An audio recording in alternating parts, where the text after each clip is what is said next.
Autre thématique, autre angle qu'on va aborder ensemble maintenant, c'est dans ce dilemme identitaire, les identités, on en parlait avec Jean-Pierre Raffarin à l'instant, la proximité, l'élu de terrain, eh bien c'est de cela que nous allons parler maintenant avec nos trois invités. Ce n'est pas parce qu'il excelle dans les algorithmes, on en parlait avec Jean-Pierre Raffarin, il jongle avec brio avec les data, qu'il n'est pas dans l'humain, loin de là. Rupert puissance Avignon égale DPA au carré, ça pourrait être notre bonne équation. Rupert Schissel est avec nous. Rupert, viens nous rejoindre. Voilà, on peut l'applaudir. Il va s'installer. Voilà, merci Rupert d'être avec nous. Au Bonhomère, qui a dit que Marseille était à la dérive? Sûrement pas lui, hein, qui pilote sans relâche l'action économique et sociétale de la capitale du 13, Laurent Lardy, qui est avec nous. Merci de venir nous rejoindre sous vos applaudissements. Laurent Lardy.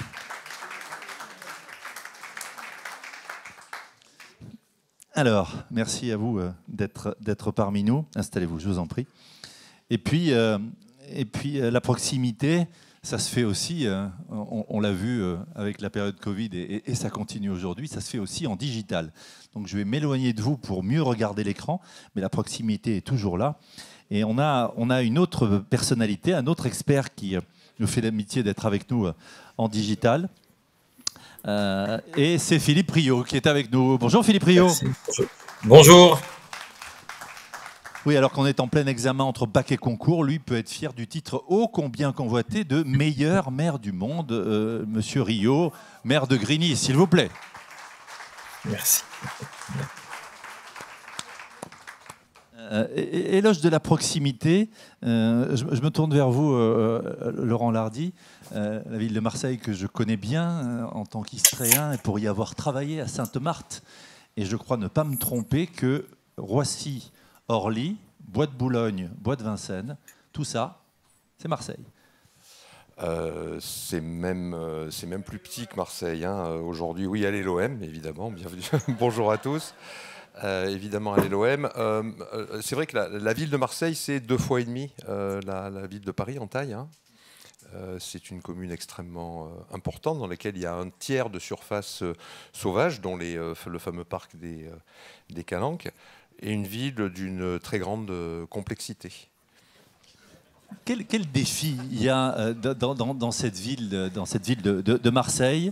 Déjà les défis de l'emploi, on parle de diversité, on parle d'identité.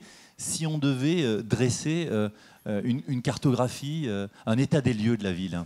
Ben, moi je parlerai au titre déjà de la délégation qui est la mienne sur l'économie, l'emploi, le tourisme, d'autres sujets comme le numérique, l'économie sociale et solidaire, les fonds européens. On a un défi d'emploi qui est énorme à Marseille. Vous avez une ville de 860 000 habitants dans laquelle vous avez à peu près 100 000 chômeurs. Donc on a un décalage énorme par rapport à la moyenne nationale, une baisse du chômage qui se fait de manière plus lente et des particularités qui sont marquantes et qui sont vraiment problématiques, en particulier celui d'une grande partie de la jeunesse marseillaise qui est totalement exclue non seulement de l'emploi, mais de toute possibilité d'accéder à l'emploi. Et je pense qu'aucune ville au monde ne peut se priver d'une part aussi importante de ses propres ressources, et que donc ce problème est non seulement un problème social, mais aussi un problème de développement économique pour la ville aujourd'hui. On est aujourd'hui, puisque je dirais que majoritairement la population qui est concernée est une population qui est originaire d'Afrique du Nord, qui est française la plupart du temps, on en est par rapport à l'immigration économique des années 60-70, on est donc à peu près à la 3e génération, et avec des jeunes qui regardent la ville et le monde avec un regard qui est très particulier, puisque ce qu'on leur a appris à eux, et ce qu'on a appris également à leurs parents, c'est qu'ils sont des ayants droit, ils sont des bénéficiaires, ils ont accès à des dispositifs, et que quelque part en échange, ce qu'on leur demande, c'est de se tenir bien tranquille, mais du point de vue de l'identité de citoyen n'existe pas. Elle est quelque part mangée par ce statut, Tout entre à fait, guillemets, absolument, d'ayant droit. absolument. On va y revenir. Des similitudes avec Grigny, Philippe Rio, le plus beau métier du monde, le plus beau mandat, c'est celui de maire. Grigny, c'est un peu un monde en miniature. On parlait de pauvreté à l'instant, de précarité. Vous le vivez au quotidien. Oui, bien sûr. Merci pour l'invitation et je reprendrai les propos de mon collègue de Marseille, même si on a le soleil en moins et on n'a pas l'OM. Grigny, c'est 30 000 habitants à 30 km au sud de Paris, sur l'autoroute du Sud d'ailleurs, et un monde en miniature, 89 nationalités sur ce petit territoire et 50% de la population qui vit sous le seuil de pauvreté avec des questions d'identité extrêmement importantes. Mais comme mon collègue, une fois qu'on dépeint ce tableau, l'avenir de notre pays se joue dans ces territoires. D'abord et avant tout parce qu'il y a une jeunesse qui est présente et qui a soif de reconnaissance, mais de participer à une aventure collective.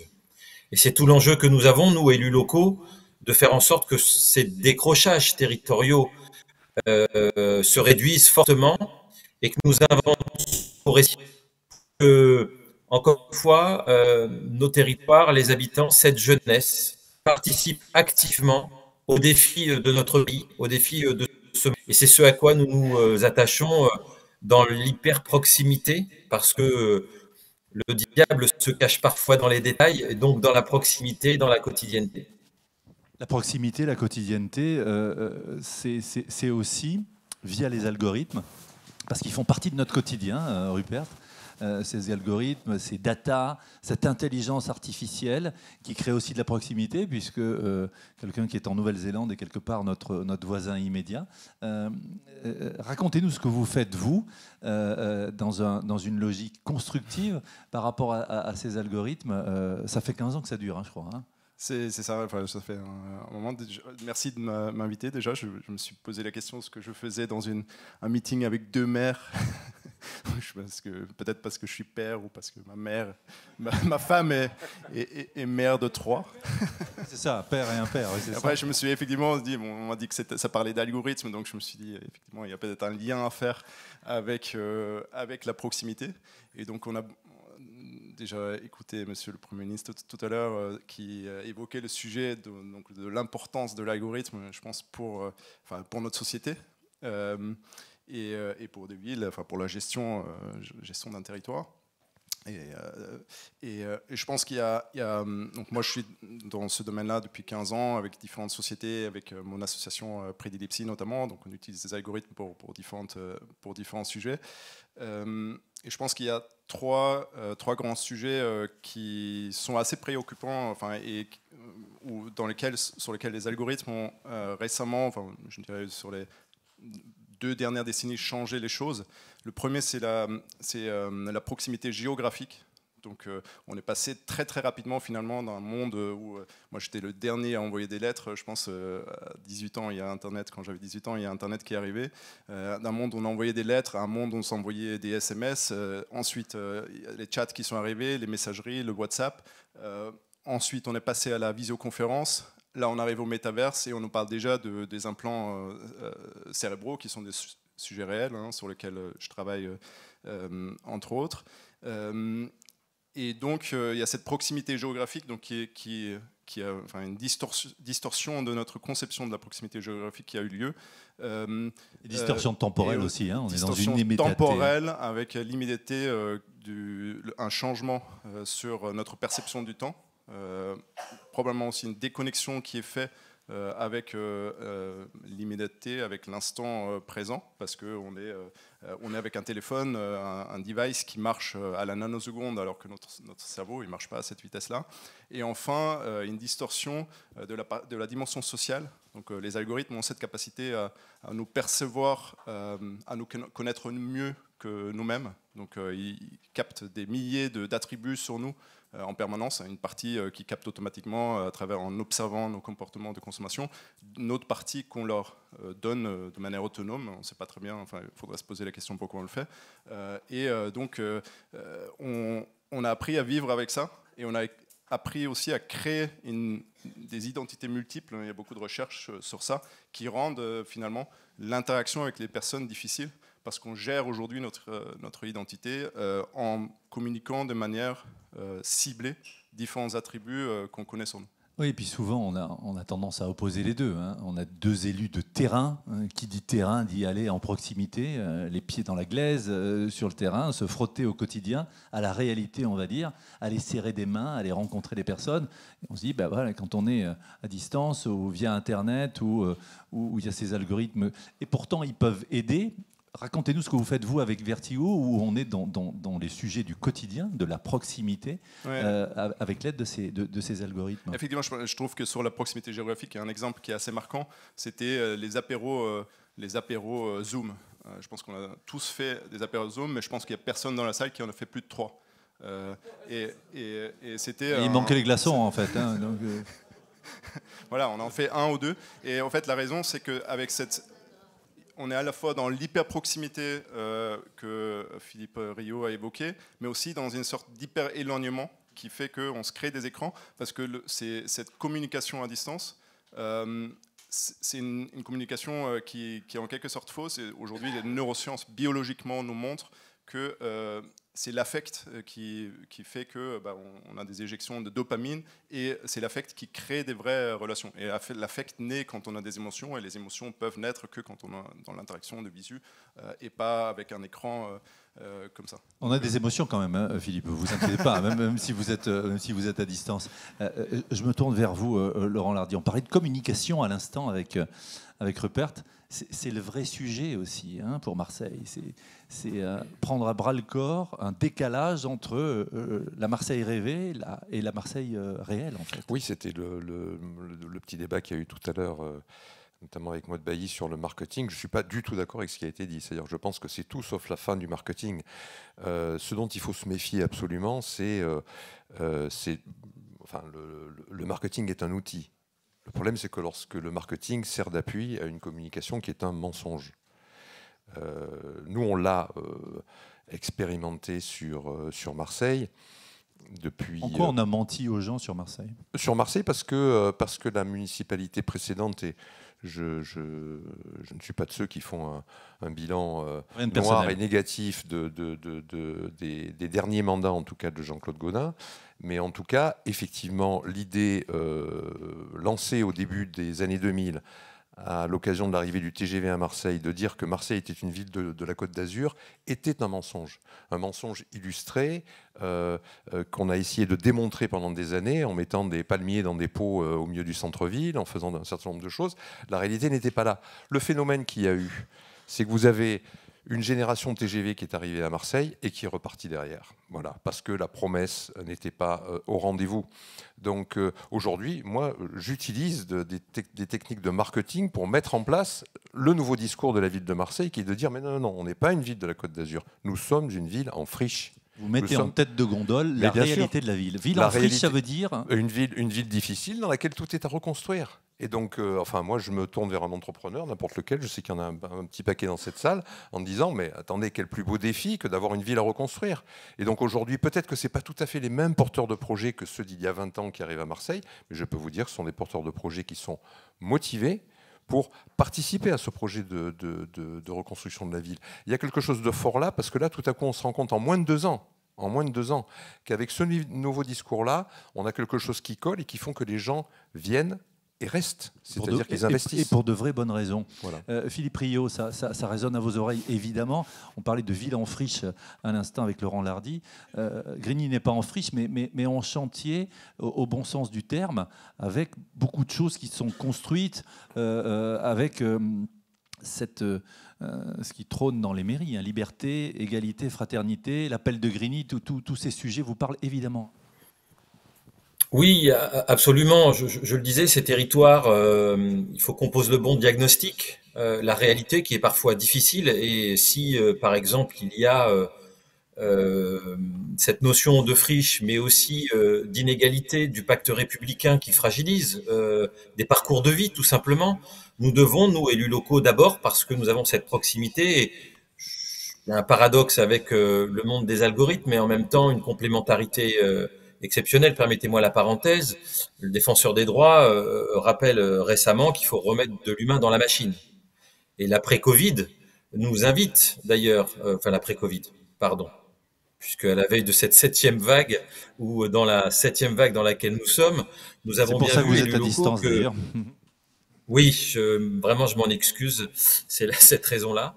Nous a montré que le rapport humain était extrêmement important, le aller vers, ce que l'on appelle, nous, dans le service public local, et en même temps, on n'aurait pas pu faire sans les algorithmes dans cette période. Donc, dans cette période de crise extrêmement importante, je pense la première année 2020-2021, la complémentarité était importante parce qu'il y a eu un bon mixte entre la machine et l'humain.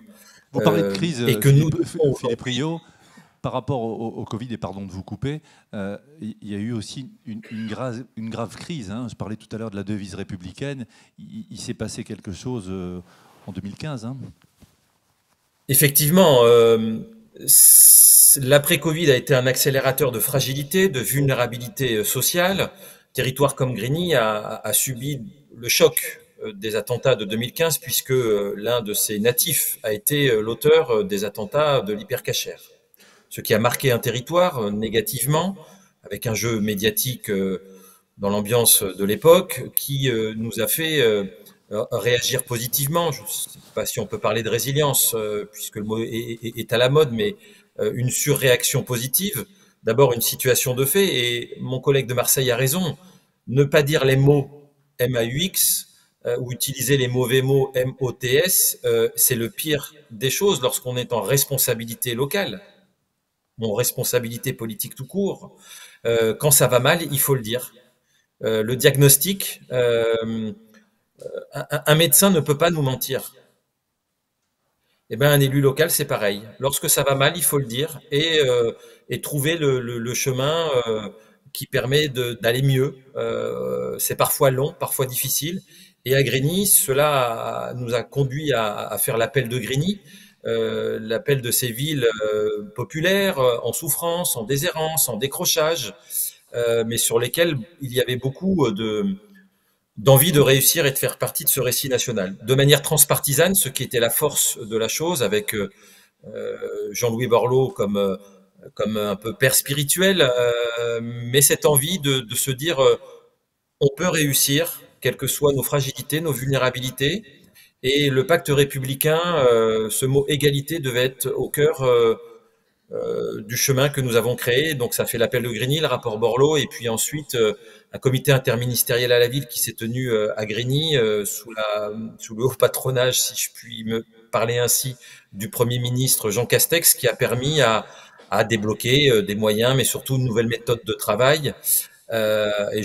Petit parallèle avec Marseille, Grigny est un tout petit Marseille, puisque les enjeux en matière de copropriété dégradée, d'emploi, comme il a été dit, de pauvreté, d'identité sont extrêmement fortes. Encore une fois, désolé, au-dessus de la Loire. Mais je crois que notre pays a intérêt à porter ces dynamiques et les dirigeants que vous êtes aussi à accompagner ces défis portés par des élus locaux, encore une fois, toutes tendances politiques confondues, qui ont cette République au cœur et qui veulent que cette jeunesse qui a tant de talent soit guidée pour apporter son meilleur à la nation. Voilà, donner du sens, embarquer et reconstruire cette devise républicaine qui est un petit peu abîmée, vous l'avez dit, Philippe Rio. Rupert, par rapport à ces sujets où on essaie d'être en proximité, on en parlait tout à l'heure, par rapport à bien connaître la réalité sur le terrain, alors ça peut paraître paradoxal, mais les algorithmes peuvent aider pour cibler, j'allais dire. Hein. À l'instant, Laurent Lardy parlait de marketing. S'il est bien utilisé, il est vertueux. Oui. Alors effectivement, comme on a toutes ces informations maintenant disponibles, on peut les utiliser pour cibler des personnes. Donc ça, c'est dans le cadre du marketing. Ça se fait maintenant assez efficacement depuis un certain temps. Nous, avec Vertigo, on travaille essentiellement sur la prise de décision automatisée. Donc on essaye de reproduire le processus de décision humain avec des algorithmes pour répondre à des problèmes de décision complexes. Et donc je pense que ça peut réellement impacter évidemment les entreprises, mais aussi la prise de décision en territoire, parce qu'on est souvent devant ce genre de sujets complexes. Effectivement, on a ce sujet à la fois d'enjeux humains des algorithmes, donc mettre l'humain vraiment au centre de ce qu'on fait. Et donc, on dit ça tout le temps, mais en fait, il faut vraiment prendre connaissance de ça. C'est qu'aujourd'hui, on est déjà devant une situation où ce qu'on appelle l'aliénation, où on donne une partie de notre liberté aux algorithmes. On les laisse décider à notre place. Si demain, vous dites, enfin, les gens qui travaillent dans le marketing, on dit il faut que je poste sur LinkedIn à 9h parce que l'algorithme va pousser mon information, c'est-à-dire que vous ne décidez pas librement à quel moment vous communiquez avec votre réseau. Et donc, ça paraît anodin comme ça, mais ça a une vraie importance sur plein de sujets. Puis après, un deuxième sujet, je pense, qui est important sur ce sujet de proximité, c'est qu'en fait, avec cette hyper-proximité, cette semblant d'hyper-proximité que créent les algorithmes ou les réseaux sociaux, et cette hyper-distance, en même temps, parce qu'on reste derrière son écran et on n'est surtout pas en contact réel avec la personne, peut naître une sorte de violence. Et je pense que c'est une des origines de la violence dont parlait M. le Premier ministre tout à l'heure, et qui se montre, enfin, je ne sais pas, si on prend l'expérience de Milgram par exemple, il montre que la distance géographique est proportionnelle à la violence entre deux personnes. Donc il y a un vrai enjeu aussi, je pense, sur ça. Voilà, enjeu lié à ces... Et puis on parlera aussi du côté intrusif aussi, et de ces dérives intrusives, évidemment, que vous connaissez bien. Laurent Lardy, les algorithmes, l'intelligence artificielle, l'Internet permet aux gens de se parler. Quand on est sur le terrain aussi, on a des communautés qui ne se parlent pas forcément, on a une juxtaposition. Ça, c'est un vrai sujet pour l'élu que vous êtes. Oui. Je pense que je rejoins complètement les propos du maire de Grigny sur le fait de ne pas confondre la proximité et l'échelle. C'est-à-dire qu'effectivement, une politique de proximité, elle s'applique quelle que soit l'échelle. C'est-à-dire qu'une ville comme Grigny ou une ville comme Marseille, qui n'ont pas tout à fait la même taille, ont strictement les mêmes problèmes et que les mécaniques de règlement de ces problèmes sont finalement les mêmes. La proximité, c'est un mode d'action finalement. Ça devient aujourd'hui un mode d'action. Et puis ce que vous disiez sur la complexité est extrêmement important parce que effectivement, c'est là que les outils dont vous parlez sont aussi importants. C'est quand le cerveau humain et la réflexion commune n'arrivent plus à suivre à certains moments sur certaines choses, d'avoir des bases d'analyse, des outils d'aide à la décision souvent, et que de ce point de vue-là, les algorithmes, l'exploitation de la data peuvent être très, très importants. Ce qu'on vit à Marseille, nous, c'est d'abord l'histoire, c'est-à-dire que c'est la poursuite d'une histoire normale d'une ville qui a 2600 ans. Et avec des vagues, sans jeu de mots, qui s'est construite constamment au travers des fracas de l'histoire, en fait. Et si on prend l'histoire contemporaine, on a la fin des colonies, les rapatriés d'Afrique du Nord. Les rapatriés d'Afrique du Nord, c'est quand même la première génération à Marseille qui suit celle des Italiens du début du siècle, avec un maire de Marseille, Gaston Defferre à l'époque, qui dit « mais rentrez chez vous, ou partez n'importe où, mais ne restez pas à Marseille ». Ensuite, on a une vague d'immigration économique, donc souhaitée par, je le précise toujours, par l'État, par le gouvernement français, avec un apport massif d'immigration d'origine nord-africaine et avec une intégration. C'est une vague économique très importante qui se poursuit avec le regroupement familial par la suite et qui aujourd'hui fait que globalement, je dirais qu'un quart de la population de Marseille est d'origine nord-africaine. Mais d'autres vagues, la plus récente, moi l'immigration la plus récente à Marseille, c'est celle des Français vers Marseille. C'est-à-dire que l'effet TGV que vous évoquiez tout à l'heure. C'est l'effet TGV du début des années 2000, c'est l'effet Marseille 2013, capitale de la culture, c'est l'effet Covid aujourd'hui, qui fait que là, de nouveau, on retombe dans des chocs de culture. Aujourd'hui, le choc de culture, il est différent. Moi, je sais que notre initiative politique, le Printemps Marseillais, s'est construite en partie en s'appuyant sur cet électorat nouveau de gens qui sont arrivés. Et là où les Marseillais considéraient qu'un certain nombre de situations étaient normales, on dit non, ça n'est pas normal. Nous, on vient de villes dans lesquelles on n'accepte pas que les rues soient sales, on n'accepte pas un certain nombre de choses, donc qui ont contribué. Je pense qu'il y avait quand même un mouvement de fond dans la ville déjà qui existait, mais ils ont aidé à cela. Comment on fait quand on est l'adjoint au maire de Marseille, qu'on s'occupe de l'économie, de l'emploi, du tourisme durable, des fonds européens et l'économie sociale et solidaire? Qu'est-ce qu'on fait concrètement pour pallier ces problèmes qui sont aussi des formes d'identité de la ville de Marseille? Déjà, on n'essaye pas de se battre contre des montagnes, mais on essaye plutôt d'accompagner les vagues qui existent. L'économie sociale et solidaire à Marseille, aujourd'hui, c'est globalement, vous avez 12%, 11% de l'emploi privé en France qui relève de l'économie sociale et solidaire, sachant qu'une partie revient des banques mutualistes, etc. À Marseille, on n'est pas à 11, on est à 19%. Et le différentiel ne se fait pas sur les grosses structures type banque mutualiste, mais sur de l'associatif. Donc aujourd'hui, vous avez de la création d'emplois dans ce secteur-là, et vous avez bien entendu des entreprises qui sont, entre guillemets, j'allais dire, vertueuses, puisque souvent leur objet porte sur des choses qu'on peut assimiler à des missions de service public. Donc on accompagne ce mouvement de l'économie sociale et solidaire à Marseille, parce qu'il y a déjà un mouvement qui existe, et que c'est là qu'on pense que la collectivité peut être le plus utile. C'est jamais en s'opposant à quelque chose, mais en accompagnant quelque chose de vertueux, et c'est là-dessus qu'on pense qu'on est les plus efficaces.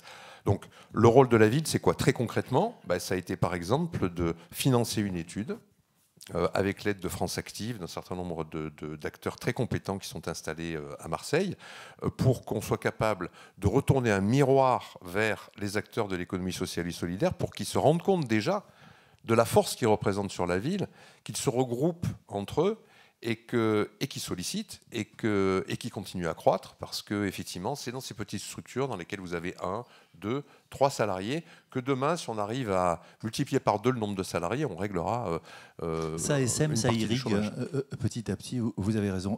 Philippe Riot, on parlait tout à l'heure avec Jean-Pierre Raffarin du monde politique, qui est quand même délégitimé, abîmé, et c'est pas vous qui allez me contredire, sauf le maire.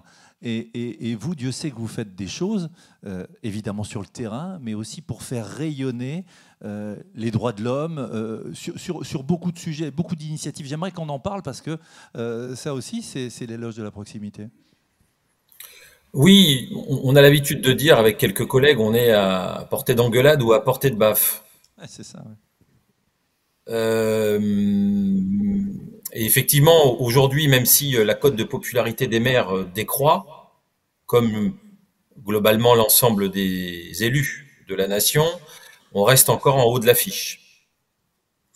On est conscient de cette fragilité et on doit se réinventer sans cesse dans notre rapport démocratique. Oui, la démocratie locale se réinvente. Et effectivement, je pense que le municipalisme des droits humains, nous pensons que les droits de l'homme doivent s'appliquer localement, peuvent être une boussole pour l'action locale. Et effectivement, avec l'association de villes du monde, nous avons lancé, et ça se tiendra au mois d'octobre, le Forum mondial des villes, un mouvement, une campagne, un plaidoyer pour le municipalisme des droits humains, considérant que, vous savez, on a cette formule du local au global. Le glocal, que l'on appelle ainsi, est extrêmement important parce que nous vivons somme toute la même chose et que la crise elle est aussi mondiale. Je prends l'exemple, je suis président de l'association aussi Maires pour la paix France. Ce qui s'est passé en Ukraine, les villes ont été débordées, ce sont les maires qui ont été interpellés par ce mouvement citoyen de remise de dons, parce que cela renvoyait certainement à des déplacements, aux réfugiés qu'on n'avait pas connus en France depuis 39-45. Et donc les histoires familiales. En première ligne par rapport à ça. Hein. Oh, comme tous les autres, on n'est pas des super-héros, nous. Hein, vous savez, c'est un travail collectif, maire. Hein. D'autres maires par exemple, en ruralité, mes collègues maires ont été dépassés par la solidarité citoyenne. D'ailleurs, on a refusé un certain nombre de dons. Et regardez bien, c'est l'Association des maires de France et la Protection civile qui a organisé la solidarité concrète avec l'accueil des réfugiés, notamment des villes en Pologne, en Roumanie, etc., etc. Donc oui, je pense que nous sommes à une étape au-delà des questions de décentralisation, reconcentration. D'ailleurs, je note que dans le gouvernement, beaucoup plus d'élus locaux sont présents.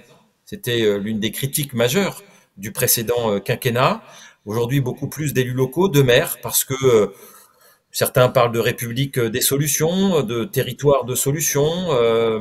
Certainement que dans ce rapport de proximité, cela doit nous permettre de réinventer le rapport à la démocratie et à ce pacte républicain. C'est intéressant ce que vous dites par rapport à cette municipalisation versus ce que disait Jean-Pierre Raffarin tout à l'heure, une planétisation. Voilà, on voit bien. Oui, réaction. Ce que Edgar Morin dit très bien d'ailleurs, il faut mondialiser et démondialiser. C'est-à-dire qu'on doit réadapter ce rapport en fonction de la situation. Et euh, par exemple, quand on parlait de l'Ukraine, en fait, les villes ont un pouvoir en matière de diplomatie. La diplomatie des villes existe. Regardez comment dans toute la France, il y a des liens avec des villes ont des liens avec les villes allemandes. Ça a été un élément extrêmement important de la réconciliation nationale. On a besoin de l'ONU, on a besoin de relations bilatérales, on a besoin de l'Europe, mais le municipalisme, dans cette période, et je crois celui de la paix, celui des droits humains, est un élément extrêmement important dans les crises profondes que nous traversons.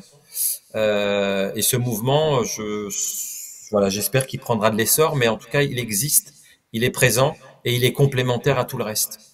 Rupert Chissel, par rapport à ce que disent Philippe Rio et Laurent Lardy, être au plus près, en proximité, et en même temps avoir une toile et une empreinte mondiale, c'est un peu cette quadrature du cercle, et c'est aussi, j'allais dire, le côté positif du monde des data, c'est de réunir les deux.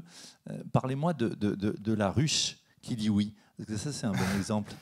Alors oui, enfin, ça c'est un exemple effectivement de ce lien qu'on peut créer finalement à travers les différentes dimensions, rapprochement géographique, temporel et social qui existent.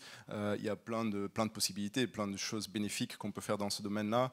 Il y a la ruche qui dit oui, qui crée un circuit court entre les producteurs et les consommateurs. Donc maintenant il y en a plein d'autres qui font ça. Il y a des entreprises comme Allo Voisin qui recréent le lien entre voisins. Il y a des associations comme Entourage qui crée un lien extrêmement puissant exclusivement à travers des algorithmes entre la population et les SDF, donc avec entre autres un système qui s'appelle Linked Out pour trouver des emplois au SDF à travers les algorithmes. Avec Vertigo, on a fait des choses intéressantes on travaille avec plusieurs prestataires de cantines scolaires pour Île-de-France, Nantes, Montréal. Ouais, c'est intéressant, racontez-nous, parce qu'on était hier avec Grégory Cohen qui disait qu'il y a gaspillage. Qu'est-ce que vous faites avec Sodexo, je crois, entre autres Sodexo, et il y a un énorme sujet de réduction du gaspillage alimentaire, parce que ce sont des entreprises dans la plupart des cas qui sont engagées au fait, qui sont rémunérées au plat produit, au plat consommé. Donc s'ils produisent trop, le reste est jeté et d'ailleurs pas facturé. Donc il y a un vrai enjeu économique et écologique sur ce sujet-là, et avec les algorithmes, on a réussi à réduire de plusieurs points le gaspillage alimentaire dans des milliers de cantines aujourd'hui. Donc on arrive à répondre à des sujets de proximité grâce à ces algorithmes, grâce à cette intelligence artificielle. Attention, je disais tout à l'heure quand même à l'intrusion. À chaque fois, on va avoir un mélange en fait, entre data, logiciel et hardware. Donc on ne doit pas oublier aussi la dimension écologique au fait, de la consommation de tout ça. Donc c'est derrière tout ça, il y a des machines qui tournent. Et d'ailleurs, s'ils brûlent comme à Strasbourg chez OVH, il y a plein de choses qui ne marchent plus. Donc c'est des choses qu'on a tendance à Les oublier. 6 heures d'arrêt de WhatsApp, par exemple, aussi. Ouais, entre autres.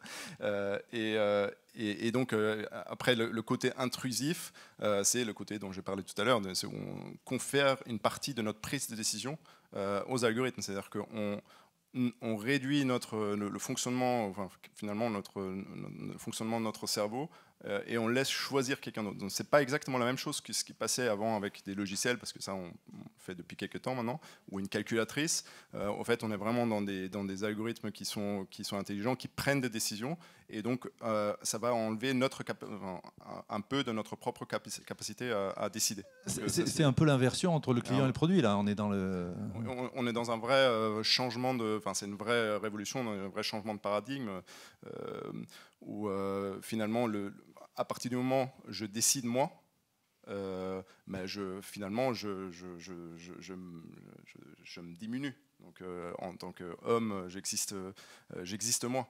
Donc, il n'y a pas seulement la partie calcul avec un résultat, comme peut le faire un SAP dans les années 70, mais il y a une vraie un vrai changement sur qui nous sommes si je confère une partie de de cette prise de décision. Donc ça, c'est extrêmement intrusif et il faut être conscient de ça.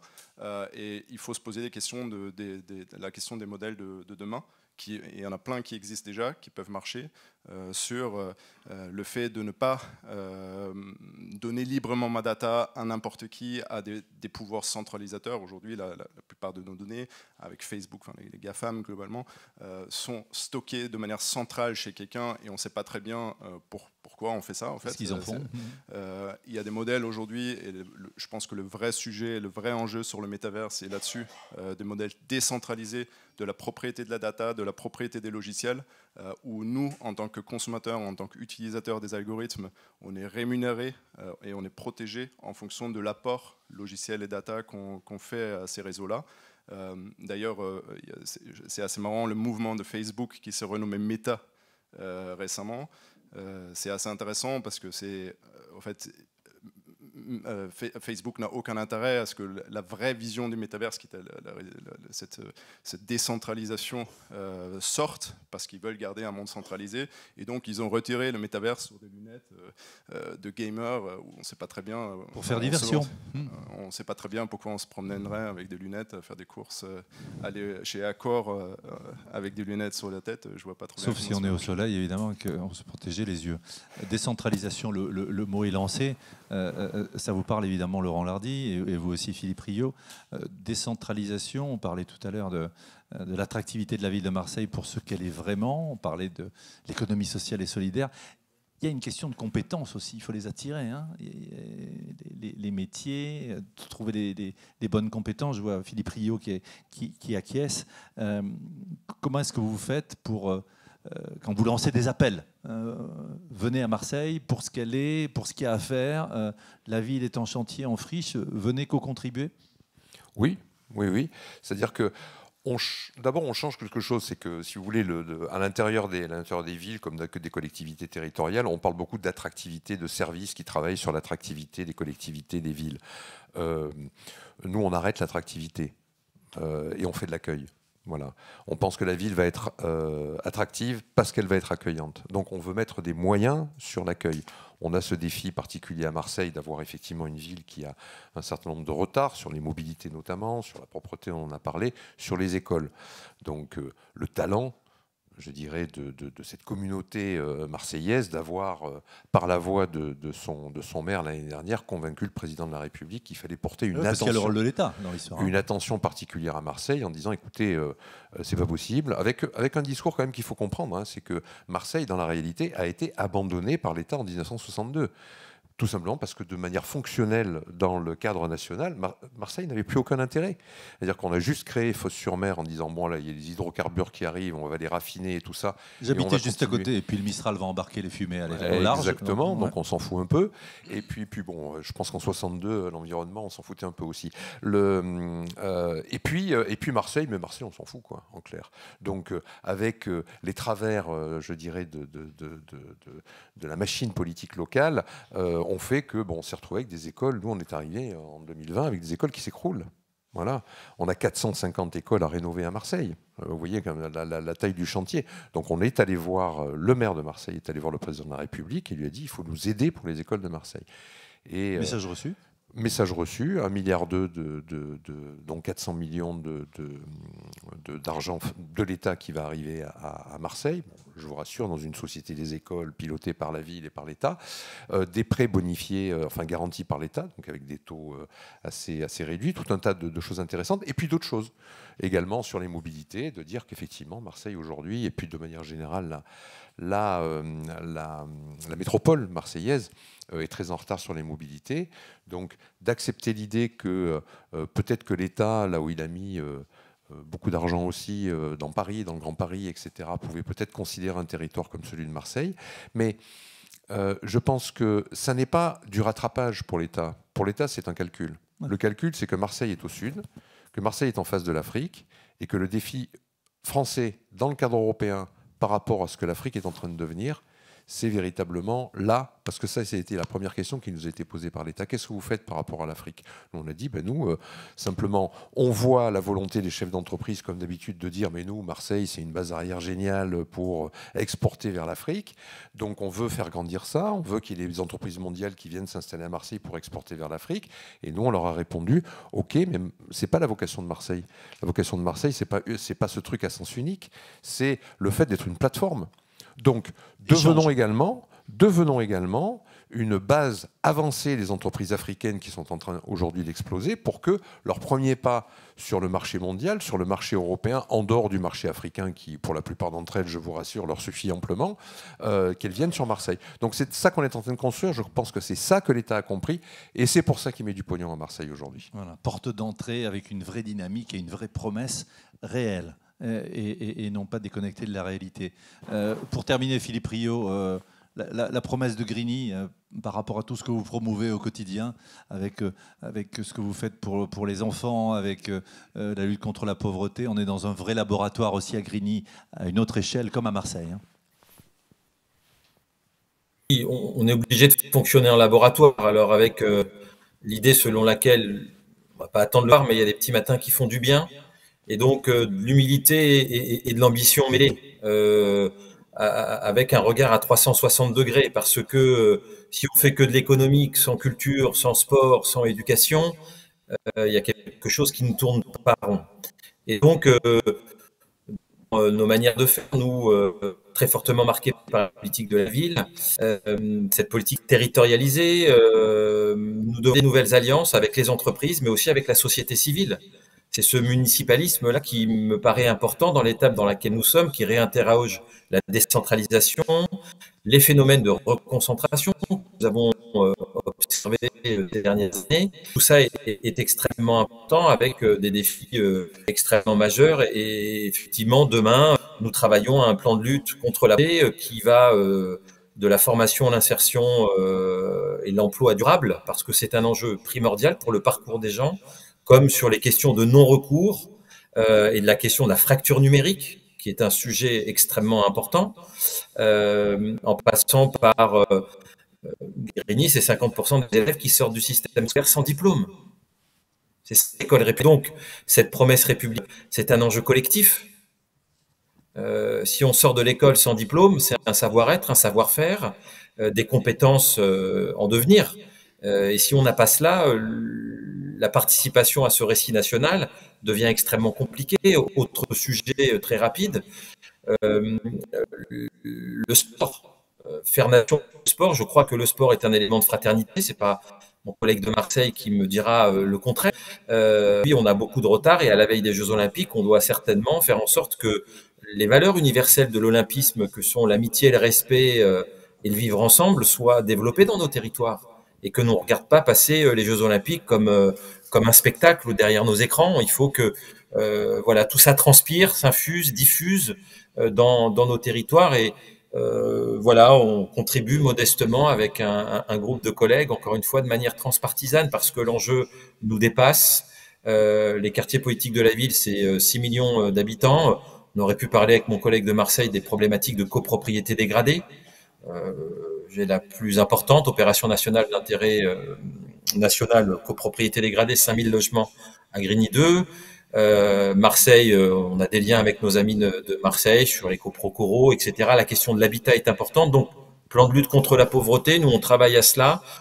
J'espère que demain on l'appellera un plan pour les droits humains, pour positiver, non pas dans le marketing, mais pour donner un chemin plus important, parce que c'est ça dont il est question. Et je terminerai par les questions d'enjeux de transition écologique. Le GIEC le dit lui-même, 50% des initiatives seront des initiatives territoriales, donc du bas par le bas. Donc voilà, plein de projets et besoin aussi de la data. C'est des choses que je ne maîtrise par exemple absolument pas, mais qui, je suis sûr, nous permettront de faire de l'humain mieux. Voilà, de l'espoir, de l'espérance. Espérance et algorithme, Rupert, on va terminer avec vous. Ça embarque tout le monde.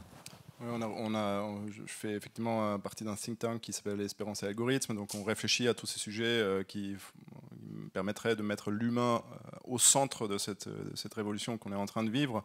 Donc notre slogan, c'est « sans servir, sans s'asservir ». Donc c'est essentiel. Donc le sujet, effectivement, c'est la prise de conscience, être conscient de ce qu'on fait. On a le choix, on n'est pas obligé on a le choix de faire ce qu'on veut de nos données et il faut vivre ça de manière consciente. Le deuxième sujet, c'est la formation. Je pense qu'il est extrêmement important que, au moins les étudiants qui sortent aujourd'hui, mais aussi les salariés probablement en entreprise, soient formés à toutes ces technologies-là.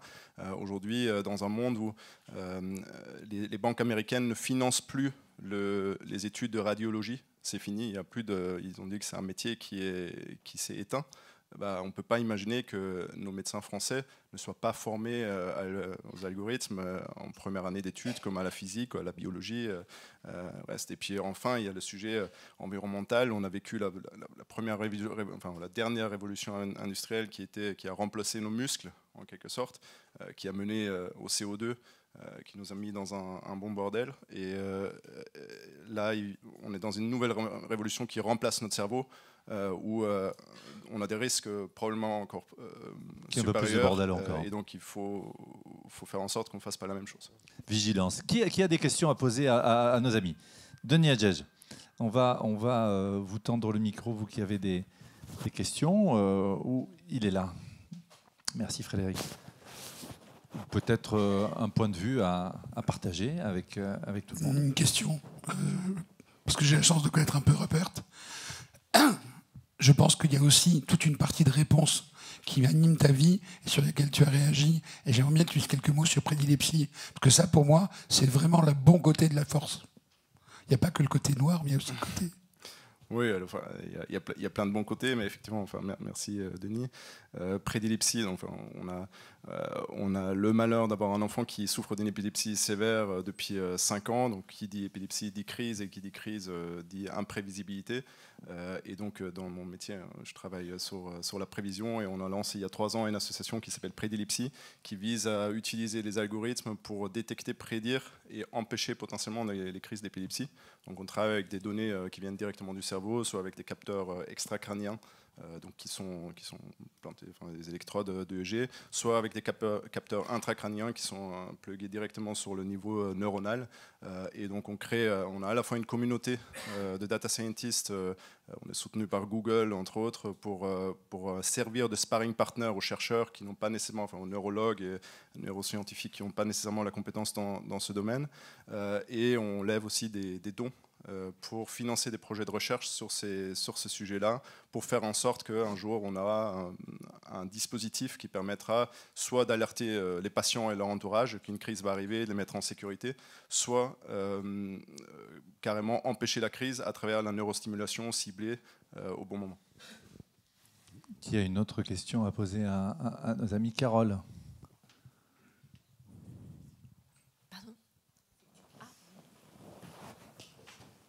Bonjour, vous avez parlé d'implants cérébraux. Est-ce que vous pouvez nous dire en quoi ça consiste, sur quoi porte la recherche, et en même temps s'il n'y a pas des risques de déviance, et donc quelle éthique et quelle déontologie derrière pour être sûr que ce soit Il n'y a aucun risque. D'accord, ouais, vous allez dire ça. Non, oui, effectivement, il y a notre ami Elon Musk qui fait déjà pas mal de bruit là-dessus. Les neurologues que je fréquente pas mal sont encore plus prudents sur ce sujet, mais aujourd'hui les implants existent. On arrive aujourd'hui à capter, à mettre des électrodes au niveau neuronal, au niveau de un neurone, des zones de neurones, tout ce qu'on veut. On arrive à créer des neurones in vitro, à créer des réseaux de neurones qu'on connaît de l'intelligence artificielle en artificiel. On arrive à les faire in vitro, à les faire tourner, ce qui est assez préoccupant entre autres aussi. Donc il y a pas mal de choses qui vont se passer là-dessus, soit sur la captation de données, soit sur la stimulation. Donc ça peut avoir plein d'effets bénéfiques parce que y a des maladies, plein de maladies neurologiques qui peuvent être traitées de cette manière-là. Ça peut aussi avoir d'autres effets plus douteux sur quand on stimule, on peut créer du bonheur, on crée des situations d'euphorie, des sportifs de meilleure performance, et puis après on peut imaginer tout ce qu'on veut avec ça. Peut-être une dernière question, Lionel? Oui, une question pour les maires que vous êtes.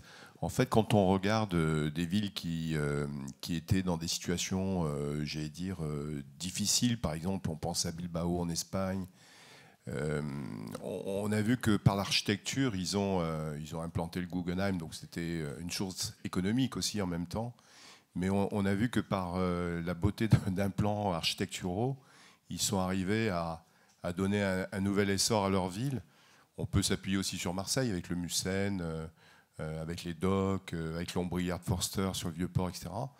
Est-ce que pour vous, ça représente un élément, pas évidemment unique dans vos actions, mais est-ce que ça représente un élément important?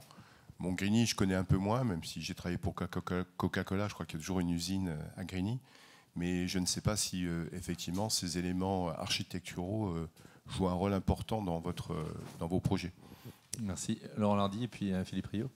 Si vous voulez, dans cet ordre-là. Effectivement. Oui, effectivement, c'est important. D'abord, il y a une adaptation de la stratégie municipale en termes architectural, urbanisme, qui, effectivement, prend pied déjà sur... Vous avez cité l'ombrière de Foster. Foster, en fait, a refait tout le Vieux-Port, qui est un endroit extrêmement minéral et aujourd'hui totalement inadapté à la situation de réchauffement climatique que l'on vit. Donc quand on parle par exemple de végétalisation du Vieux-Port, on est en face d'un architecte qui nous explique mais si vous végétalisez le Vieux-Port, moi je vous fais un procès.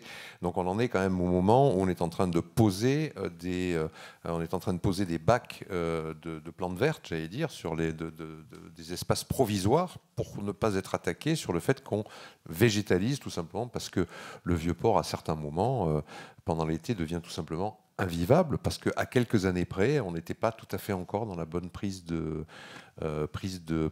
conscience. De manière générale, le maire de Grigny l'a cité tout à l'heure, de toute façon, on a des projets architecturaux aujourd'hui. Le Grand Port Maritime de Marseille veut refaire son siège, donc il a probablement un projet de geste architectural et l'exigence du maire, elle est claire, c'est que chaque fois qu'on a quelque chose, un projet ambitieux, il faut que le geste architectural ait du sens. On ne fait pas n'importe quoi, on lance un concours, donc on n'est plus effectivement dans une phase dans laquelle la ville n'examine pas systématiquement l'impact de l'architecture sur son propre avenir. Philippe Rio, le geste architectural, la mairie a la main dessus, à Grigny? Oui, on a la main et je réponds oui à la question. Alors, je vais vous faire un aveu, je suis urbaniste de formation. Et ça aide un peu. Et j'ai grandi dans ce grand ensemble HLM réalisé par Émile Aillot, voilà, où l'art était d'ailleurs extrêmement présent. Et j'ai été inspiré par les exemples qui ont été présentés de Bilbao, du musée de Marseille, puisque nous sommes en train de réaliser un cœur de ville. Le public majeur sera un centre culturel, conservatoire, microfolie, art visuel, etc. C'est-à-dire qu'on met la culture au cœur et bien évidemment l'architecture. Nous avons le droit, dans nos territoires, en friche, nous avons le droit au beau et au fonctionnel. Il faut qu'on le mette en haut de nos priorités. Donc oui, l'architecture et l'urbanisme sont des conditions essentielles dans nos territoires fragiles pour ce droit au beau et au fonctionnel. Sylvia, dernière question. Une toute petite question. Je voulais rebondir sur une idée qu'avait émise Alexandre Jost hier. Vous parliez, il me semble, de réinstaurer des arbres à palabres. C'est ça, hein, des agoras où les gens pourraient prendre la parole. Et comme on est sur un thème d'identité, justement, est-ce que vous pensez que ça pourrait être réaliste? On a les platanes à Marseille, hein, c'est bien ça. Hein. Non, mais non, je vais vous répondre. Les arbres à palabres existent à Marseille. Ils existent en particulier dans les quartiers nord, dans certains parcs, c'est-à-dire tout simplement un attachement culturel à un regroupement en extérieur sous un arbre. Alors effectivement, ça peut être des platanes, puisque c'est ce qu'on a à Marseille. Donc c'est une adaptation stricte, mais vous le trouvez y compris dans l'hypercentre de Marseille aujourd'hui, c'est-à-dire des regroupements de populations qui vivent dans le centre-ville de Marseille et qui passent du temps à discuter, à avoir des sortes de réunions de quartier. Donc il y a une forme de tradition qui existe aujourd'hui comme ça à Marseille déjà. Voilà, et qui est entretenue. Voilà, on tchatche sous les arbres et ça fait du bien. Merci à Philippe Rio, Rupert Chissel et Laurent Lardy. Merci de les applaudir. Merci Philippe Rio. Merci. Merci Rupert, merci Laurent. À bientôt à Grigny, cher Philippe Rio.